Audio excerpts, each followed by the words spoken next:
Hello दोस्तों, welcome back to my channel. I hope you are doing good in your home. तो उम्मीद करता हूँ सभी लोग अपने घरों पर स्वस्थ होंगे, सुरक्षित होंगे। तो देखिए, एक और नई वीडियो के साथ मैं हूँ आपके सामने पुलकित चौहान। तो देखिए, आज की वीडियो में हम पढ़ेंगे, जैसे कि हमने टेक्निकल पोर्शन में जो हमने थर्मोडाइनमिक्स सब्जेक्ट जो स्टार्ट किया था, उसकी पहली वीडियो हमने बना ली थी, जिसमें हमने इंट्रोडक्शन बताया था कि व्हाट इज़ द थर्मोडाइनमिक्स। उसके बाद हमने बोला था, वीडियो के एंड में हमने बोला था कि हम अगली वीडियो को जब स्टार्ट करेंगे तो उसका टॉपिक हमारा रहने वाला है टेम्परेचर।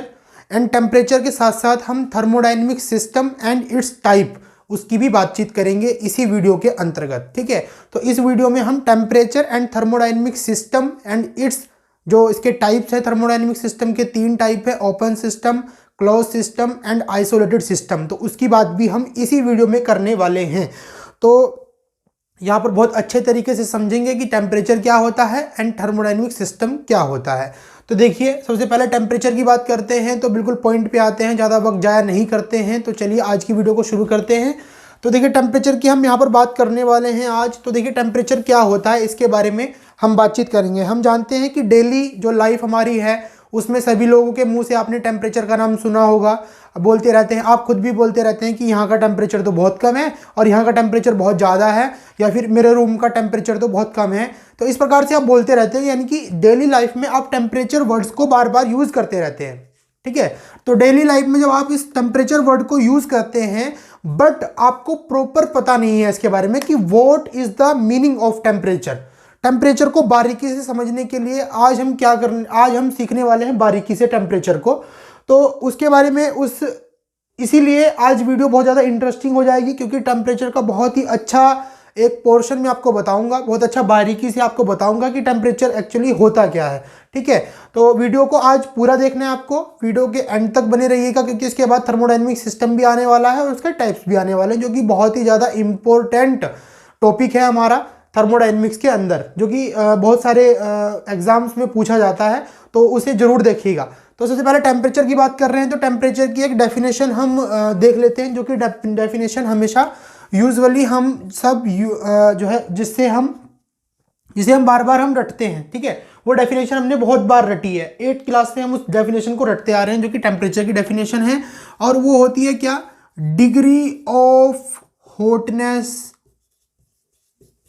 And coldness. टेम्परेचर की एक सिंपल सी डेफिनेशन हर कोई बता देगा आपको कि the degree of hotness and coldness is called the temperature. तो टेम्परेचर क्या है? गर्मपन और ठंडेपन की क्या है? माप ही तो है। गर्मपन और ठंडापन तो ही तो टेम्परेचर है। तो ये ऐसे आपको ये डेफिनेशन हर कोई आपको बता देने वाला है। बट ये डेफिनेशन अगर आप एक टेक्निकल लेवल पर अगर आप जाएं, टेम्परेचर को देखें, समझें, तो ये डेफिनेशन आपको वहाँ पर देखने को नहीं मिलेगी, क्योंकि ये डेफिनेशन बहुत ही, आप ये बोल सकते हैं कि लोअर, जो सबसे आप एक वर्ड यूज़ करेंगे हम हिंदी में, थकी हुई डेफिनेशन है। ठीक है, क्योंकि आप अगर इंजीनियरिंग लेवल पर हैं, अगर आप as a SSC JEE preparation कर रहे हैं, तो वहाँ पर ये डेफिनेशन आपको देखने को नहीं मिलेगी, क्योंकि इस डेफिनेशन से आपके पल्ले कुछ नहीं पड़ने वाला है।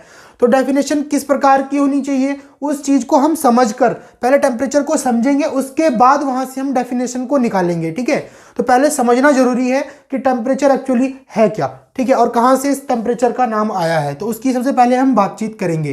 तो इस डेफिनेशन को मैं पहले रफ कर दे रहा हूँ।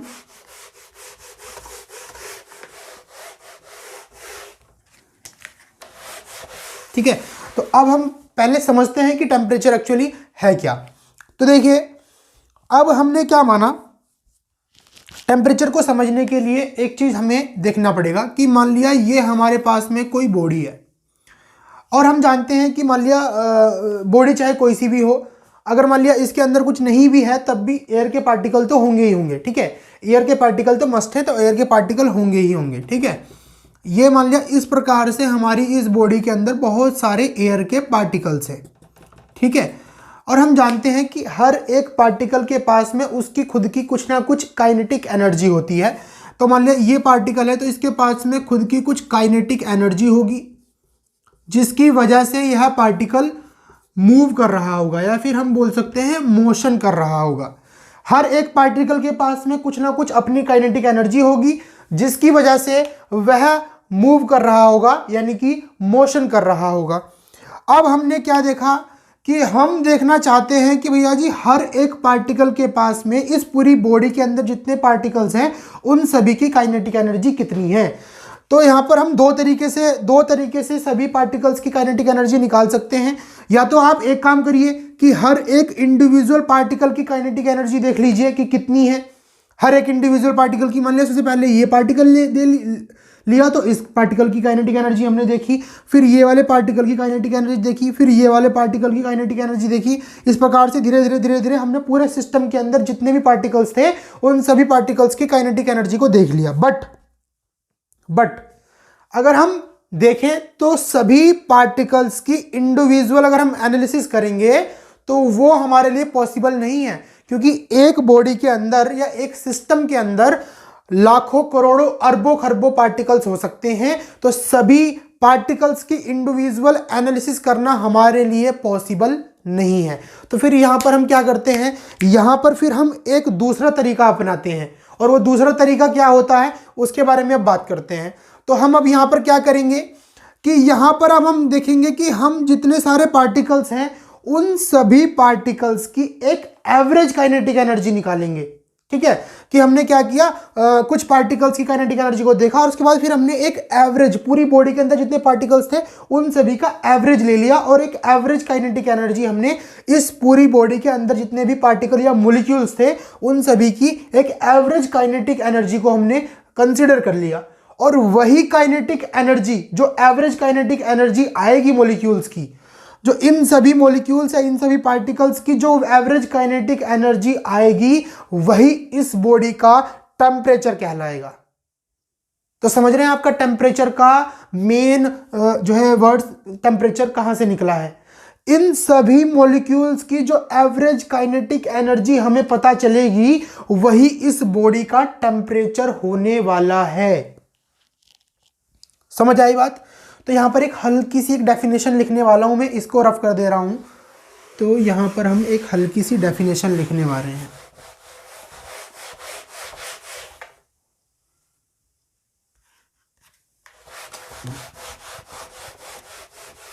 ठीक है, तो एक हल्की सी डेफिनेशन लिखने वाले हैं हम यहां पर कि the average kinetic energy of the molecules, ठीक है, the average kinetic energy of the molecules is the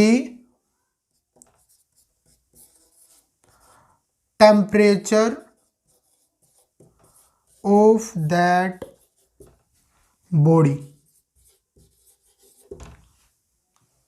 देखिए, the average kinetic energy of the molecules, किसी बॉडी के अंदर बहुत सारे मॉलिक्यूल्स थे, उन मॉलिक्यूल्स की हमने एक एवरेज काइनेटिक एनर्जी ले ली, तो वही एवरेज काइनेटिक एनर्जी जो होगी वो उस बॉडी का टेम्परेचर कहलाएगा। वही एवरेज काइनेटिक एनर्जी उन सभी मॉलिक्यूल्स की वो उस बॉडी का टेम्परेचर कहलाएगा। समझ, हम ये बोल सकते हैं कि किसी भी बॉडी का टेम्परेचर उस बॉडी के मॉलिक्यूल्स की एवरेज काइनेटिक एनर्जी होता है।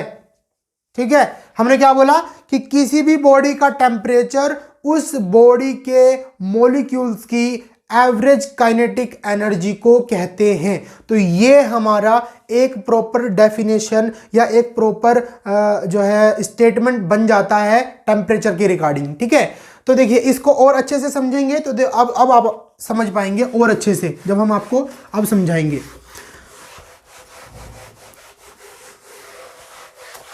देखिए एक तरीके से और समझते हैं टेम्परेचर को, फिर उसके बाद हम चलेंगे थर्मोडायनेमिक सिस्टम के ऊपर। ठीक है, तो देखिए अब हमने क्या किया कि मान लिया हमारे बाउल में, ये हमारा बाउल है हमारे पास में कोई, और इसके अंदर हमने लिक्विड को भर दिया, लिक्विड या फिर आप बोल सकते हैं हमने यहाँ पर वाटर को भर दिया, ये वाटर था।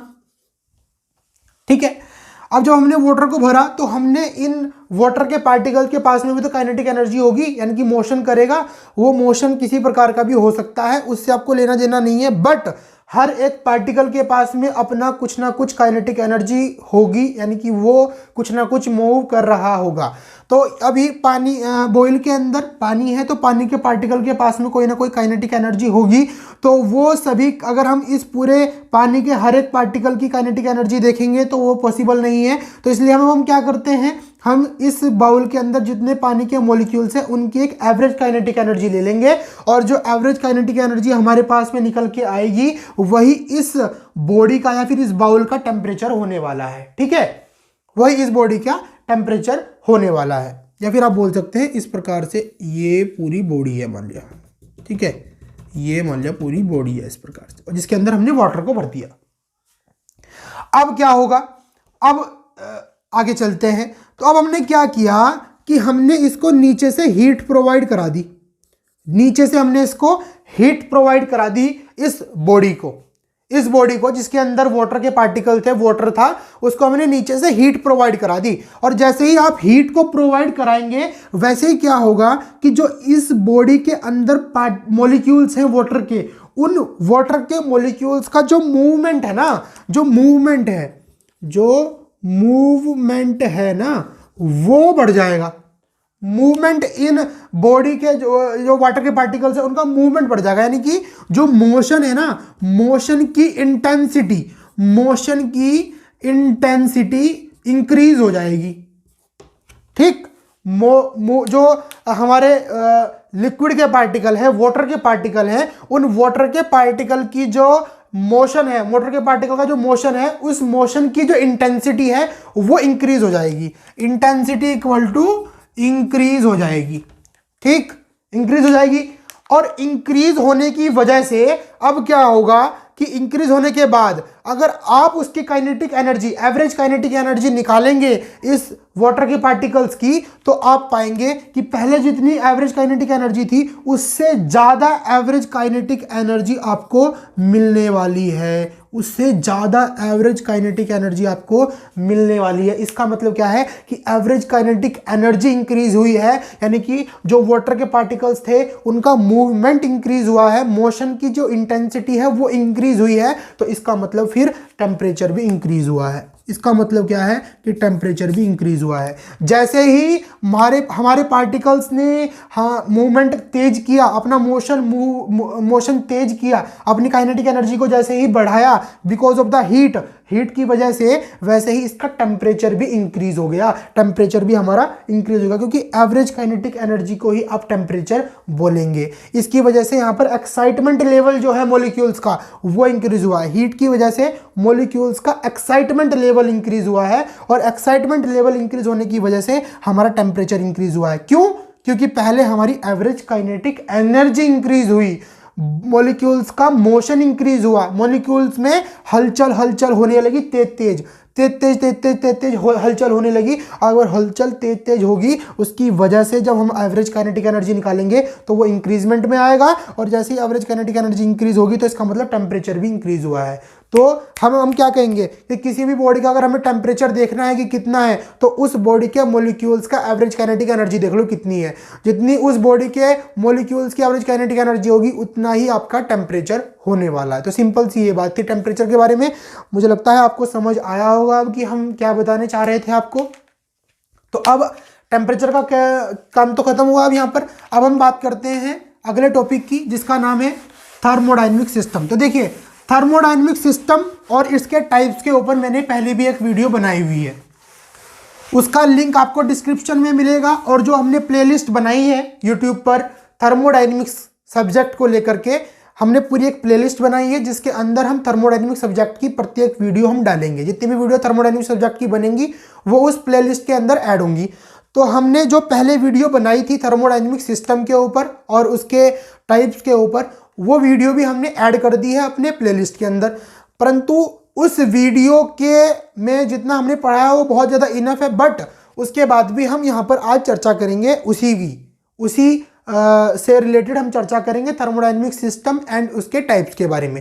बहुत थोड़ा सा और एडवांस हम जो है चर्चा करने वाले हैं। बाकी उस वीडियो से आपको देखना है, उस वीडियो को भी आपको देखना है, बिकॉज उस वीडियो में जो हमारा रह गया था उस वीडियो में जो हमारी कसर बाकी रह गई थी उसको आज हम पूरा करने वाले हैं। तो उस वीडियो को जरूर देखिएगा, क्योंकि मेन जो हमारा जो भी होगा वो उसी वीडियो में है, क्योंकि यहाँ पर तो हम थोड़ा सा हल्का सा और पुश करेंगे थर्मोडायनेमिक सिस्टम एंड उसके टाइप्स को। तो देखिए जरा, आप उस वीडियो को देखना जरूरी है, तो उस वीडियो को जरूर देखिएगा। लिंक भी आपको डिस्क्रिप्शन में प्रोवाइड होगा और प्लेलिस्ट में भी वो वीडियो ऐड हो गई है, ठीक है।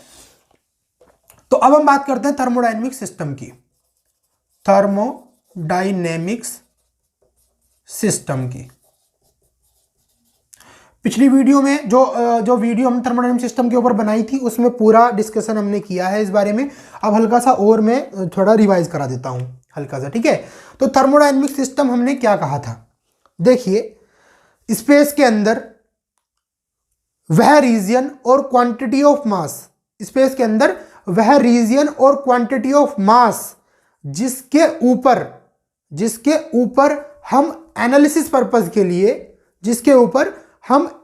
पर्पस के लिए अपने अटेंशन को फोकस करते हैं, वही थर्मोडायनेमिक सिस्टम कहलाता है, जिसके ऊपर आपने फोकस किया है अपने attention for the analysis purpose, ठीक है। तो आपको इस प्रकार से देखने को मिलेगा, या फिर आप कुछ भी मान लीजिए। देखिए कैसे समझाते हैं आपको। थर्मोडायनेमिक सिस्टम जो भी होगा, किसी भी चीज को आप मान लिया, ये आपका जो है इसको आपने थर्मोडायनेमिक सिस्टम मान लिया। अब ये आपका थर्मोडायनेमिक सिस्टम है, तो आपका फोकस इसी के ऊपर होने वाला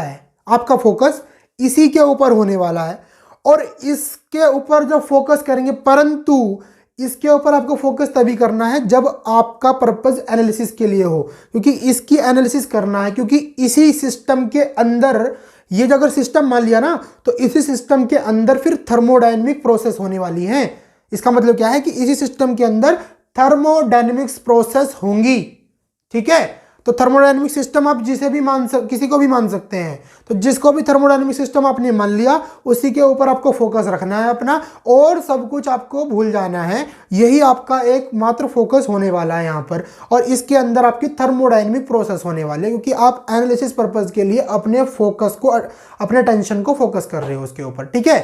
तो इस प्रकार से हमारा थर्मोडायनेमिक सिस्टम कहलाता है। बाकी पिछली वीडियो में डेफिनेशन वगैरह सब कुछ दी हुई है, तो आप वहां पर जाकर के देख सकते हैं।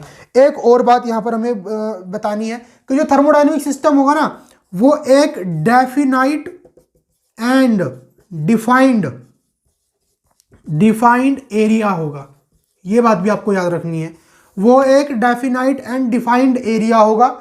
वो ऐसे नहीं कि आपने किसी को भी थर्मोडायनेमिक सिस्टम मान लिया, आपको पता होगा कि वो जो जिसे हमने थर्मोडायनेमिक सिस्टम माना है, वो उसकी बाउंड्री क्या है, सराउंडिंग क्या हो, कितना बड़ा है, कितना छोटा है, तो सब कुछ डिफाइंड होगा कि आपने किस एरिया को थर्मोडायनेमिक सिस्टम जो है माना है। तो thermodynamic system always is a defined और डेफिनाइट एरिया। वो एक defined and definite area always होने वाला है, जिसके अंदर थर्मोडायनेमिक प्रोसेसेस होंगी। तो ये आपको याद रखना है इस प्रकार से, ठीक है।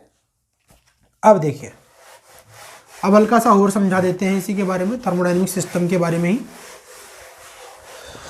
किस प्रकार से। अब मान लिया ये आपने कोई थर्मोडायनेमिक सिस्टम मान लिया, ठीक है, ये आपने कोई सिस्टम मान लिया, थर्मोडायनेमिक सिस्टम, ठीक है। इसको मैं टीडी से लिख देता हूं, T for thermodynamics, D for TD यानी कि थर्मोडायनेमिक्स, टीडी थर्मोडायनेमिक्स, और टीडीएस लिख देते हैं इसको, TD for thermodynamics and S for system, या फिर डी भी हटा दीजिए बीच का, तो टीएस यानी कि थर्मोडायनेमिक सिस्टम। चलिए, अगर आपने ये सिस्टम मान लिया ना, तो इस सिस्टम के ऊपर ही आपका फोकस होना चाहिए। अब उसके बाहर का जितनी भी बाहर की चीज है, वो सभी आपकी सराउंडिंग है, फिर वो सभी आपकी क्या है, सराउंडिंग है। तो सिस्टम आपने ये मान लिया, तो सिस्टम के बाहर की जितनी भी चीज है वो सब कुछ सराउंडिंग है, ठीक है, सब कुछ सराउंडिंग है। जितना भी, जहां तक भी आप सोच सकते हैं, वो सब कुछ सराउंडिंग में आएगा। और सराउंडिंग को और सिस्टम को जो चीज सेपरेट करेगी, एक दूसरे से अलग करेगी सराउंडिंग को सिस्टम से, वो चीज आपकी बाउंड्री कहलाएगी। तो बाउंड्री क्या होगी इसकी, ये वाली दीवार जो ये है ना, ये जो कि सिस्टम को सराउंडिंग से अलग करेगी, ये वाली दीवार, तो इसको आप बाउंड्री कहेंगे। ठीक है, इसको आप क्या कहेंगे, बाउंड्री कहेंगे, जो कि सिस्टम को सराउंडिंग से सेपरेट करती होगी। ठीक, यहां पर कोई दिक्कत नहीं है, चलेगा। तो आपको तीन चीज पता चली कि सिस्टम, सराउंडिंग एंड बाउंड्री। तो सिस्टम के बारे में तो मैंने बता दिया कि स्पेस में कोई भी वह रीजन और क्वांटिटी ऑफ मास जिसके ऊपर एनालिसिस पर्पस के लिए हम अपने अटेंशन को फोकस करते हैं, वो थर्मोडायनेमिक सिस्टम कहलाता है। ठीक है, अब बात करते हैं सराउंडिंग की। तो सराउंडिंग क्या है कि सिस्टम से आउटसाइड, सिस्टम के आउटसाइड जितना भी आपको एरिया होता है वो सभी का सभी सराउंडिंग कहलाता है। सिस्टम के आउटसाइड जितना भी एरिया आप सोच सकते हैं, देख सकते हैं, वो सभी का सभी सराउंडिंग कहलाता है। और सराउंडिंग को सिस्टम से जो सेपरेट करती है दीवार, या फिर जो सेपरेट करती है, उसे आप बाउंड्री कहते हैं। जो सिस्टम को सराउंडिंग से सेपरेट करेगी, यानी कि वह सिस्टम को अलग करेगी और सराउंडिंग को अलग करेगी। वो चीज़ जो करेगी उसे बाउंड्री कहेंगे या फिर दीवार कहेंगे। ठीक, यहाँ पर तीन चीज़ों के बारे में आपको पता चला। अच्छा, अब आगे बढ़ते हैं। तो पिछली वीडियो में मैंने बहुत कुछ बताया था, उस वीडियो में भी मैंने बहुत कुछ बताया था कि जो हमारी बाउंड्री होगी वो 3 टाइप्स की होगी। May be flexible, may be rigid और मे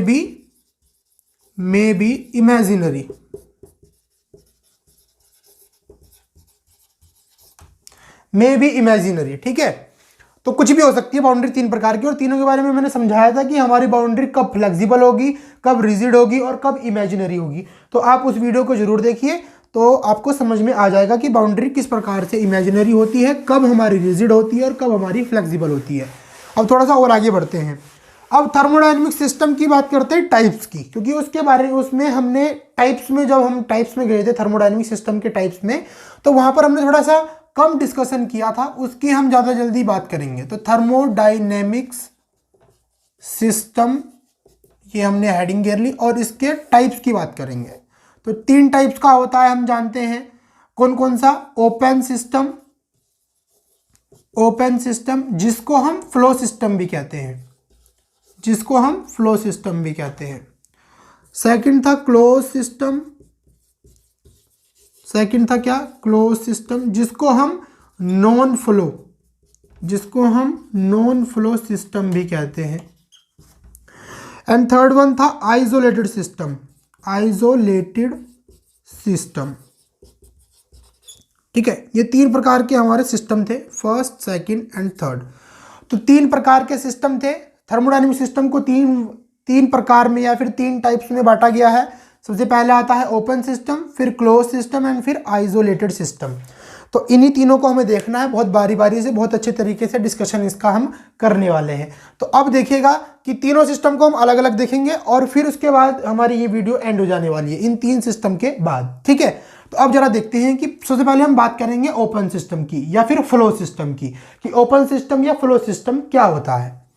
चलिए अब बात करते हैं ओपन सिस्टम की।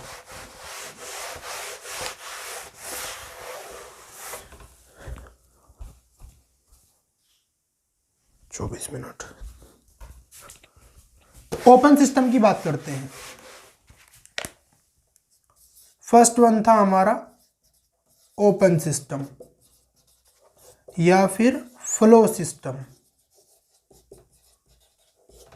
तो फर्स्ट वन था हमारा ओपन सिस्टम या फिर फ्लो सिस्टम। तो इसकी बात करते हैं सबसे पहले कि हमारा ओपन सिस्टम क्या होता है या फिर हमारा फ्लो सिस्टम क्या होता है। अगर हम इसकी बात करें तो ओपन सिस्टम में क्या होगा कि मान लिया ये हमारा कोई सिस्टम है, ठीक है, ये हमारा कोई सिस्टम है, तो यहां पर हमारी सराउंडिंग होने वाली है। इसके आउटसाइड जितना भी एरिया होगा वो सराउंडिंग कहलाएगा, और ये मान लिया हमारी बाउंड्री है। ठीक है, ये हमारी क्या है, बाउंड्री है। तो ओपन सिस्टम क्या कहता है कि सिस्टम से सराउंडिंग की ओर और सराउंडिंग से सिस्टम की ओर, सॉरी ये एरो इधर को लगना है, नहीं दोनों तरफ ले जाओ, कोई दिक्कत नहीं है, एक एरो हम इस साइड को लगा देते हैं।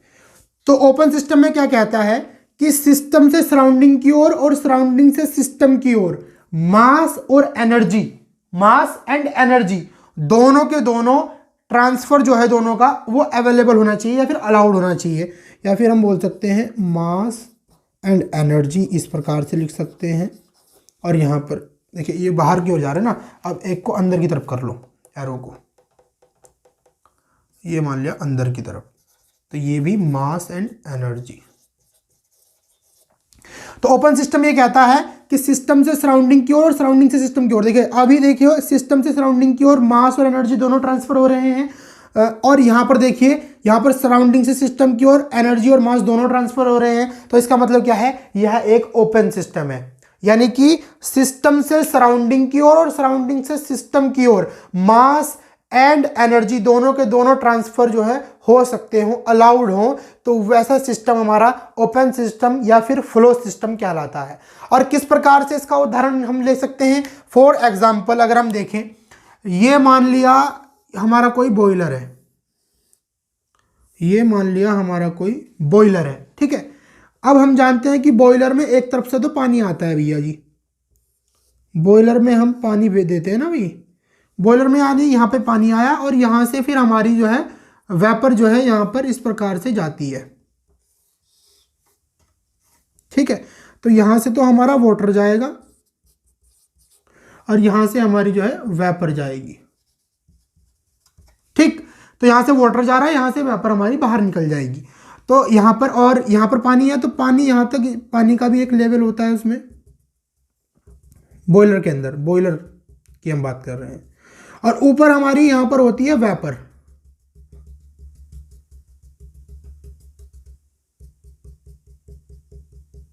ठीक है। तो यहां पर ये वाटर है मान लिया और ये वेपर है, ठीक।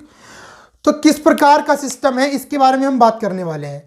तो आपने वाटर को यहां से भेजा सिस्टम के अंदर, मान लिया ये सिस्टम है हमारा, बॉयलर को हमने सिस्टम मान लिया ना, तो बॉयलर को हमने अगर सिस्टम मान लिया तो सिस्टम के अंदर हमारा वाटर गया, इसका मतलब सिस्टम के अंदर हमारी क्या गया है, वाटर, और वाटर के साथ में क्या है, एनर्जी भी गई है। इसका मतलब मास एंड एनर्जी सिस्टम के अंदर गए हैं, सराउंडिंग से सिस्टम के अंदर आपने पहुंचा दिया वाटर को और एनर्जी को भी, यानी कि ये मास है और मास के साथ में एनर्जी भी तो गई है, एनर्जी भी इसी के साथ साथ यहाँ इस जो है बॉयलर के अंदर गई है, समझ रहे हैं आप, बॉयलर के अंदर गई है। यानी कि अब देखिए, यानी कि मास एंड एनर्जी दोनों सराउंडिंग से सिस्टम के अंदर प्रवेश कर गई है। देखिए यहाँ पर वाटर भी प्रवेश कर गया और एनर्जी भी प्रवेश कर गई है, ठीक है। अब यहाँ पर क्या हुआ, यहाँ पर फर्नेस होती है, फर्नेस होती है यहाँ पर, तो फर्नेस जब जलेगी तो वाटर वेपर में कन्वर्ट होगा और वेपर कन्वर्ट होते ही वेपर चली जाएगी बाहर, यानी कि सिस्टम से सराउंडिंग की ओर वेपर जा रही है, इसका मतलब मास जा रहा है, वेपर जा रही है, इसका मतलब क्या है, मास जा रहा है, मास तो ये चला गया यहाँ पर। और आप जानते हैं कि जब हीट फर्नेस जलेगी तो इस बॉयलर में जो है एनर्जी होगी, वो एनर्जी भी तो बाहर जाएगी सिस्टम से, सिस्टम ठंडा नहीं होगा क्या, सिस्टम खुद ठंडा होता रहेगा, क्योंकि बाहर को एनर्जी जाती रहेगी, खुद जाती रहेगी ना एनर्जी, तो बाहर को खुद जाती रहेगी एनर्जी बाहर को, तो इसका मतलब एनर्जी भी जा रही है और मास भी जा रहा है, और मास अंदर भी आ रहा है और एनर्जी भी अंदर आ रही है, अंदर चला गया और बाहर भी चला गया। तो इसका मतलब क्या है, ये एक प्रकार का फ्लो सिस्टम या फिर ओपन सिस्टम है। ये कैसा है सिस्टम, ओपन सिस्टम है। अब आप समझे क्या कहना चाह रहे हैं ओपन सिस्टम में। तो ओपन सिस्टम वह सिस्टम होता है जिसमें सिस्टम से सराउंडिंग की ओर और सराउंडिंग से सिस्टम की ओर मास और एनर्जी का फ्लो अलाउड हो, ट्रांसफर हो सकता हो, ऐसे सिस्टम को ओपन सिस्टम कहा जाता है। ठीक है, समझ आई बात, समझ आई ना। चलिएगा आगे बढ़े। इसके कुछ एग्जाम्पल अगर आप लिखना चाहें तो लिख सकते हैं। एग्जाम्पल क्या, जैसे कि बॉयलर, जैसे कि हमने अभी बताया आपको बॉयलर भी है। First example boiler. आप फीड वाटर हीटर भी इसका ही एग्जाम्पल है। गैस टरबाइन इसी का एग्जाम्पल है। ठीक है, आप रेडिएटर देखें तो रेडिएटर भी इसी का एग्जाम्पल है। आप अगर हम आईसी इंजन देखें तो आईसी इंजन भी इसी का एग्जाम्पल है। ठीक है, और तो बहुत सारे इसके एग्जाम्पल है, तो आप किसी भी एग्जाम्पल को लिख सकते हैं। तो ओपन सिस्टम आपको समझ में आया होगा कि ओपन सिस्टम क्या है। अब बात करते हैं क्लोज सिस्टम की, कि what is the closed system. Close system की बात भी कर लेते हैं जरा। ओपन सिस्टम की आपने बात बहुत कर ली, अब आप क्लोज सिस्टम की बात करते हैं। सेकंड नंबर पे आएगा आपका क्लोज्ड सिस्टम या फिर नॉन फ्लो सिस्टम। ठीक है, क्लोज सिस्टम या फिर नॉन फ्लो सिस्टम। तो देखिए इस प्रकार से कैसे समझेंगे। ये मान लिया हमारा कोई सिस्टम था, ये हमारा कोई सिस्टम था, ये हमारी बाउंड्री थी और ये हमारा सराउंडिंग था यहां पर। ठीक है, ये हमारा क्या था, हमारा सराउंडिंग था। तो ओपन सिस्टम में क्या हो रहा था, सिस्टम से सराउंडिंग की ओर और सराउंडिंग सिस्टम की ओर मास और एनर्जी दोनों ट्रांसफर अलाउड थे। बट क्लोज सिस्टम में क्या होगा कि सराउंडिंग से सिस्टम की ओर, ये देखिए सराउंडिंग से सिस्टम की ओर और सिस्टम से सराउंडिंग की ओर, सिस्टम से सराउंडिंग की ओर और सराउंडिंग से सिस्टम की ओर एनर्जी ट्रांसफर तो अलाउड होगा, एनर्जी ट्रांसफर तो अलाउड होगा, बट मास ट्रांसफर अलाउड नहीं होगा। तो एनर्जी ट्रांसफर तो अलाउड है बट मास ट्रांसफर अलाउड नहीं है। तो इस बारे में आपको जरूर, तो मास ट्रांसफर अलाउड नहीं है ना तो बाहर को ना अंदर को। एनर्जी ट्रांसफर अलाउड है, चाहे वो सिस्टम के अंदर आए या सिस्टम से बाहर सराउंडिंग को जाए। एनर्जी ट्रांसफर तो अलाउड है बट मास ट्रांसफर अलाउड नहीं है। तो ये बात आपको ध्यान रखनी है। क्लोज सिस्टम में इस प्रकार से कुछ सिस्टम होता है। ठीक है, क्लोज सिस्टम में ये सीन होता है। अब इसका एक एग्जांपल लेते हैं। इसका एग्जांपल किस प्रकार से लेंगे, ये देखिए मान लिया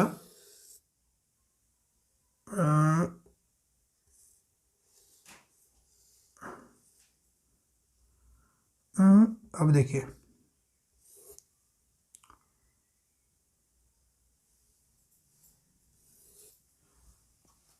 हाँ ठीक है, ये देखिए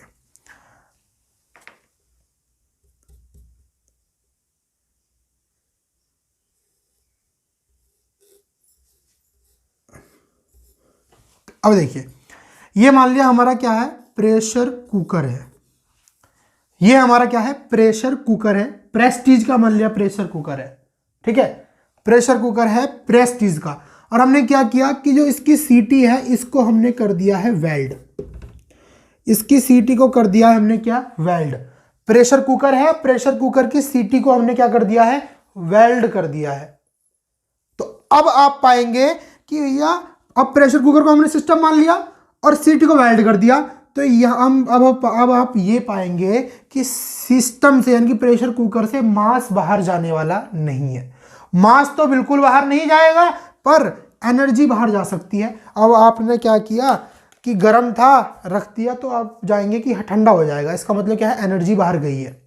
इसका मतलब क्या है, एनर्जी बाहर गई है सराउंडिंग की ओर। समझ रहे हैं। और आपने अगर इसके नीचे गैस जला दी तो इसका मतलब एनर्जी अंदर गई है सिस्टम के अंदर, क्योंकि वो गर्म हो गया। समझ रहे हैं। इसका मतलब क्या है कि आपने मास ट्रांसफर को तो यहां पर अलाउड नहीं रखा, ना तो मास को आप अंदर डाल सकते हैं ना बाहर जा सकती है, पर यहां पर एनर्जी बाहर भी जा सकती है और अंदर भी आ सकती है। तो इस प्रकार का सिस्टम हमारा क्या कहलाएगा, क्लोज्ड सिस्टम कहलाएगा। तो आपको यही ध्यान रखना है। तो क्लोज सिस्टम क्या सिस्टम है, क्लोज सिस्टम वह सिस्टम है जिसके सिस्टम से सराउंडिंग की ओर और सराउंडिंग से सिस्टम की ओर मास ट्रांसफर अलाउड ना हो परंतु एनर्जी ट्रांसफर अलाउड हो। तो ऐसे सिस्टम को क्लोज सिस्टम या फिर नॉन फ्लो सिस्टम कहा जाता है। ठीक है, तो क्लोज सिस्टम के बारे में आप समझ गए कि क्या है क्लोज सिस्टम। अब इसके एग्जांपल लिख लेते हैं कि कौन कौन से क्लोज सिस्टम के कौन कौन से एग्जांपल हैं। ठीक है, तो चलिए, तो एग्जाम्पल हम लिखना चाह रहे हैं। तो फर्स्ट एग्जाम्पल तो हमारा आएगा बॉम्ब कैलोरीमीटर। बहुत ही अच्छा एग्जाम्पल है इसका, ये एक मतलब बहुत ही अच्छा एग्जाम्पल है। फिर हमारा आएगा क्या, प्रेशर कुकर।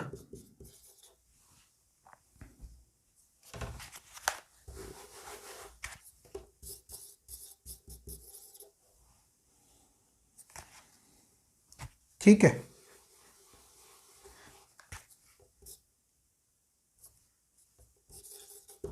चलिए।